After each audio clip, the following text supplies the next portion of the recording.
سلام بچه‌ها، امیدوارم حالتون خوب باشه. خوش اومدید به یه ویدیوی دیگه با من.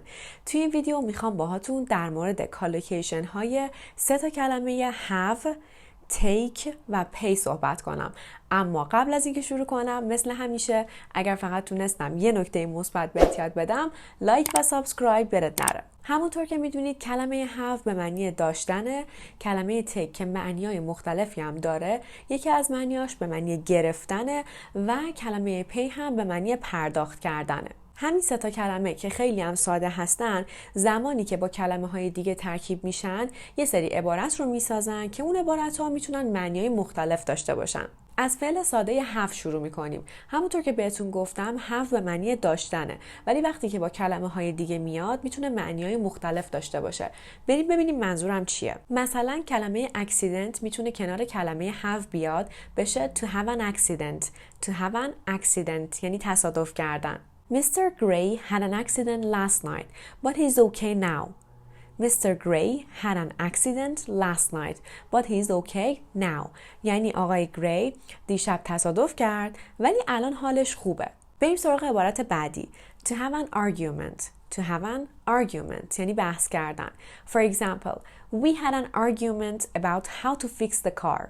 We had an argument about how to fix the car. یعنی چی؟ یعنی ما در مورد نحوه تعمیر ماشین یا در مورد اینکه چطور ماشین رو تعمیر کنیم با هم بحث کردیم. عبارت بعدی. To have a break.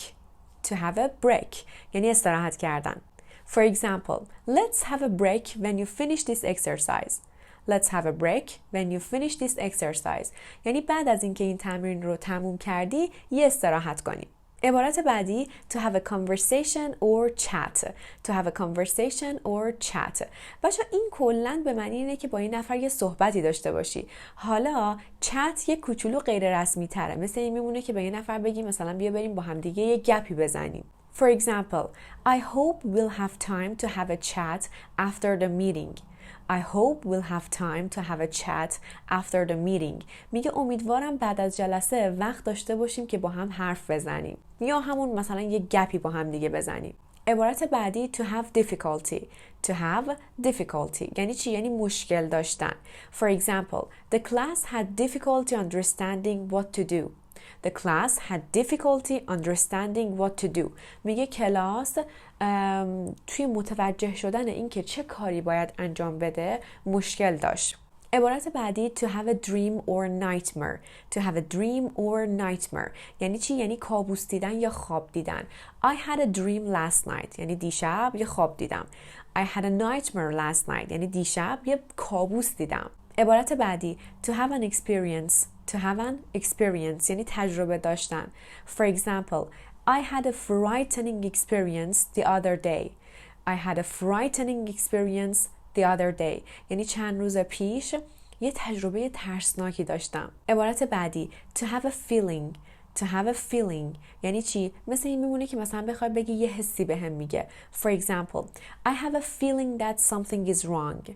I have a feeling that something is wrong. میگه یه حسی بهم میگه که یه چیزی سر جاش نیست. یه چیزی اشتباهه. عبارت بعدی. To have fun or to have a good time. To have fun or to have a good time یعنی اوقات خوبی رو سپری کنی یا اینکه مثلا بهت خوش بگذره. For example, I'm sure you'll have fun on the school trip. I'm sure you'll have fun on the school trip میگه مطمئنم که توی سفر مدرسه بهت خوش میگذره. عبارت بعدی. To have a look. To have a look یعنی یه نگاهی انداختن. For example, let me have a look at that. I think it's mine. Let me have a look at that. I think it's mine. میگه بذار یه نگاهی بهش بندازم. فکر کنم مال منه. عبارت بعدی. To have a party.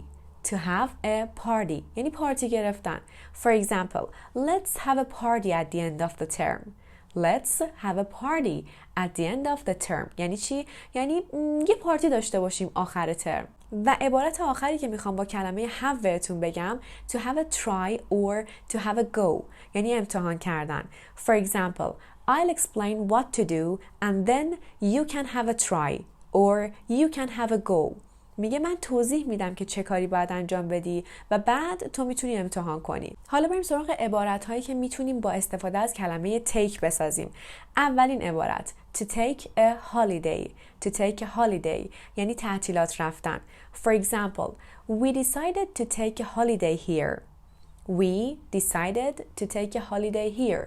میگه ما تصمیم گرفتیم تعطیلات بیایم اینجا. عبارت بعدی to take a trip. to take a trip یعنی یه سفری مثلا بری یه جایی. For example, yesterday we took a trip to the mountains. Yesterday we took a trip to the mountains. میگه دیروز ما یه سفر رفتیم به کوه. عبارت بعدی to take a liking. to take a liking یعنی به یه چیزی علاقه‌مند شدن. For example, he took a liking to his new neighbor. He took a liking to his new neighbor یعنی اون به همسایه جدیدش علاقه‌مند شد یا ازش خوشش اومد. عبارت بعدی to take a risk. to take a risk یعنی ریسک کردن. For example, he took a risk when he crossed the old bridge. He took a risk when he crossed the old bridge. میگه اون وقتی که از اون پل حالا قدیمی گذشت ریسک کرد. عبارت بعدی to take an interest. to take an interest یعنی به چیزی علاقه‌مند شدن. تقریبا مثل to take a liking هستش. For example, I started to take an interest in photography. I started to take an interest in photography. میگه من شروع کردم به علاقه‌مند شدن به فوتوگرافی یا عکاسی. دو تا عبارت خیلی مفید و کاربردی دیگه با کلمه take رو کنار همدیگه توی مثال یاد بگیریم. اولیش to take advantage. to take advantage. دومیش to take action. to take action به معنی اقدام کردن to take action و to take advantage هم توی این مثالی که من میخوام بزنم به معنی اینه که از یه فرصتی استفاده کنی.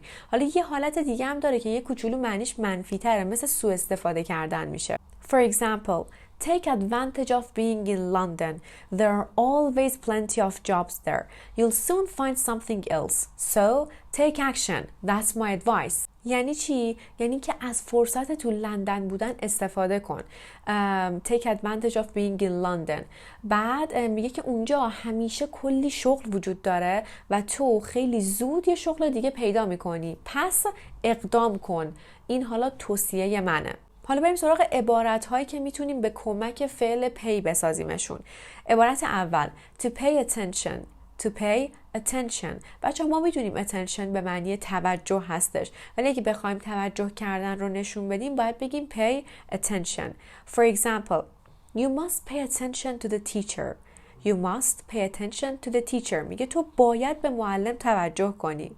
عبارت بعدی to pay a compliment. to pay a compliment یعنی از کسی یا چیزی تعریف کردن. For example, I was trying to pay her a compliment but she misunderstood. I was trying to pay her a compliment but she misunderstood. میگه داشتم سعی میکردم ازش تعریف کنم اما اون اشتباه متوجه شد. عبارت بعدی to pay your respects or to pay your last respects به معنی ادای احترام کردن. بچه‌ها معمولاً برای افرادی که فوت شدن استفاده میشه، حالا مردم دیگه میرن برای در واقع ادای احترام کردن.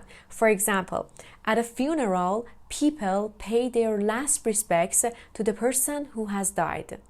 یعنی توی مراسم خاکسپاری مردم معمولاً به کسی که فوت شده ادای احترام میکنن. و در نهایت to pay tribute. to pay tribute به معنی تکریم کردن یا ستایش کردن. For example, when Jack retired, his boss made a speech paying tribute to all he had done for the company. میگه وقتی که جک بازنشسته شد رئیسش سخنرانی کرد و از تمام کارهایی که جک واسه کمپانی انجام داده بود در واقع قدردانی کرد یا اون کارا رو ستایش کرد، تکریم کرد اون کارا رو. خب بچه‌ها اینم از ویدیو امروز. مرسی که تا اینجای ویدیو همراه من بودید. یادتون باشه که محتوای درس امروز رو میتونید از درس 9 کتاب Collocations in Use بخونید و تمریناتش رو هم حل کنید. مثل همیشه منتظر نظراتتون هستم.